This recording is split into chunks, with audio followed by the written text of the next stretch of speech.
CEF's service mission is to engage and develop the next generation of creative thinkers and innovators. Can that be done? And how can we do it? And one way we really thought about it is to sort of reach back to the early childhood experiences of innovators from a whole host of environments. Every Sunday with my dad, we would come back with more stuff from the dump than we brought. And I would try to fix those things. The way I could get it back was by telling him that I was going to fix it and sell it. That was how you get through my dad, the financial side. And my mom would just think, oh, that's so creative. Look, he's taking these things and building other things with it. And she would just say, that's great from that perspective. I had a set of blocks. I actually had 3 sets of blocks that I used to build buildings with. And I did it long after the sort of so-called expiration date or the recommended age level for that toy. My mother was actually joking with me recently about, remember when you were building those blocks and those block buildings in the basement and you were 17. My parents gave me a lot of freedom, meaning they did things like buy me 50,000 volt rated gloves and a carpet for the floor so that when I was doing my experiments as a little kid, I might make it to this day alive. Were it not for physics and law enforcement, I would be unstoppable. I sold Girl Scout cookies when I was little, and so my dad, would drag me around, and I was so shy. And if someone would say no, I learned that that didn't mean no. It meant, oh, why don't you want to buy any cookies? In order to do something that's creative and entrepreneurial and different, there are lots of stumbling blocks in the beginning, and so you can't get discouraged if the first few things don't work out, and you have to be really persistent. So I really liked that and appreciated that when I was growing up. I grew up in a homeschooled family. But in the Boston area, it was very much more of a sort of communal network of parents that each would have a specialty and would teach 8 to 10 kids at their house, maybe like on a Wednesday afternoon, kind of together to spread their expertise amongst a much larger community. Well, no one showed me what to do. I'd say that my home life and my school life showed me there really wasn't anything I couldn't do. So I think there was always a sense in my education, whether it was home or at school, that there are possibilities, that the world is open to you, that you need to use your brain to think about who am I, what gets my creative juices flowing, what interests me, and then go. That there were no walls. Learning biology from a textbook, being crammed down very, very passively, I just wasn't inspired by it. And it was only in my junior and senior years in college, finally, that I got to design things and use these core skills that I'd been sort of forced to learn. The theme that I learned a lot from my educational experiences is don't be afraid to ask people you don't know for help.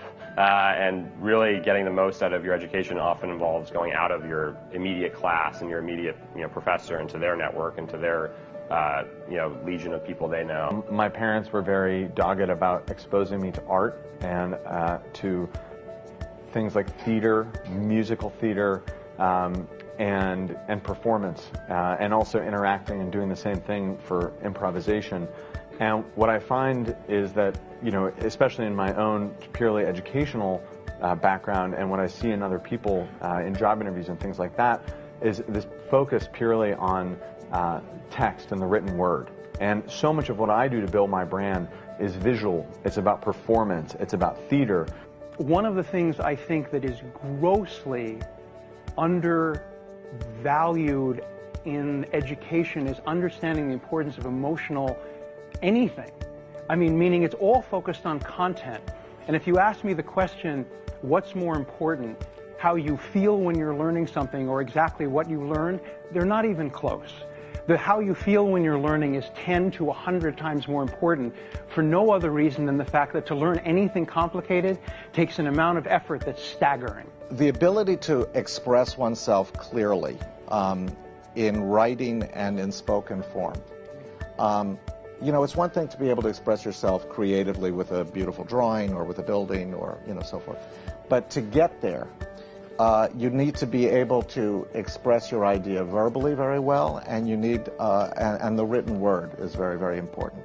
And so I think the role of teachers is very much more to listen to the students, to be a listener what they call sort of active listener and reflect back to the students who they are, because that's the one thing you can't get on the internet, is someone who's really going to listen to you and say, I notice these things about who you are. I think in schools, children are communicating in very, very narrow ways, and things like drama are seen as part of the arts rather than being what they really are, which is part of human face-to-face communication, which is a critical skill. Actually teaching kids the art of storytelling itself as a way to perceive the world, integrate what they're learning, and explain the world. And it's really, I think, becoming a core skill in what we've talked about today in the world, which is becoming increasingly right-brained and creative. Increasingly in our world, I think that teamwork and collaboration are crucial, and solving real problems as a context for education is great. It's hugely motivating. I think entrepreneurship is really about persevering, staying steady when you have awesome news and bad news, and trying to handle it.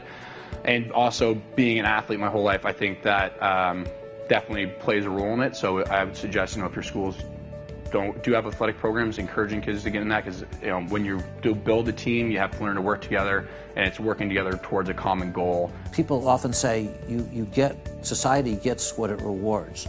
So our society rewards, baseball and football and actors and actresses far, far more than, most countries. And so little kids often think, well, that's what I want to be. They don't necessarily think that they want to be a writer or a scientist or an engineer. What do these stories mean for education, for what we can do, for what I personally can do, for what we as a community can do to foster creativity through the educational experiences that our kids, our young people are going to be having in the 21st century? What can we do that will help children's creativity to not only survive their educational experiences, but to actually thrive during those educational experiences and for the rest of their lives? That's what we need for the society. That's what we need for the world.